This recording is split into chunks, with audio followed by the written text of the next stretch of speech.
The Hinterkaifeck murders, Germany's most chilling unsolved crime. On a lonely farmstead deep in the Bavarian countryside, one of the most disturbing murder mysteries in European history unfolded in 1922.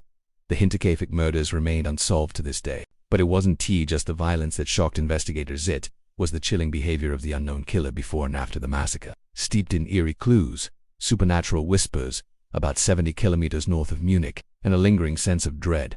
But no one was found when they searched. 6 people, an entire family, were found brutally murdered with a mattock. Ominous signs before the slaughter telling friends the farm was haunted. The Gruber family, Andreas, his wife Cecilia, their widowed daughter Victoria, her 2 children, and the family maid lived in isolation on the Hinterkaifeck farm. In the weeks leading up to the murders, strange things began happening. Footsteps in the attic were heard, but someone may have already been living among them. A newspaper they hadn't subscribed to appeared in the house. The house keys went missing. The killer then went inside and killed the remaining victims, Victoria's young son, Joseph, and the new maid, Maria Baumgartner, who had just started her job that very day. The family maid, terrified, quit her job. The family didn't know it.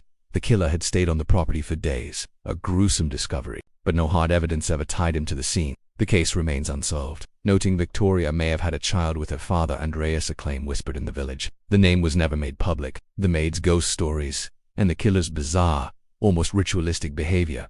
But the legend has never faded. Books, documentaries, and even horror films have taken inspiration from this true story. However, a few theories continue to surface.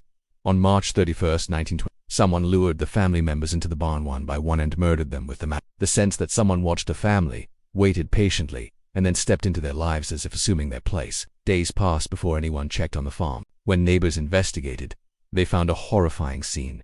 The bodies stacked in the barn, covered with hay, and the house eerily intact.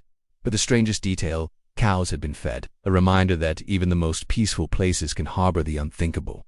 Meals had been eaten, the fireplace was warm, smoke was seen rising from the chimney. The murderer didn't just kill, they moved in. Who did it? Despite massive investigations and decades of speculation, Lorenz Schlittenbauer, a neighbor and former lover of Victoria, was one of the first to find the body. His behavior was suspicious. Some believe incest and family secrets played a role. Others suspect a vagrant or soldier hiding in the woods, drawn to the isolated farm. And then there are the paranormal theories fed by the eerie signs leading up to the murders. In 2007, German investigators conducted a modern review of the case and identified a likely suspect, but, out of respect for surviving relative, a mystery that won't die, the Hinterkaifeck farm was demolished shortly after the murders. The most chilling aspect, was it revenge, madness, or something darker? No matter the motive, the Hinterkaifeck murders continue to echo across time.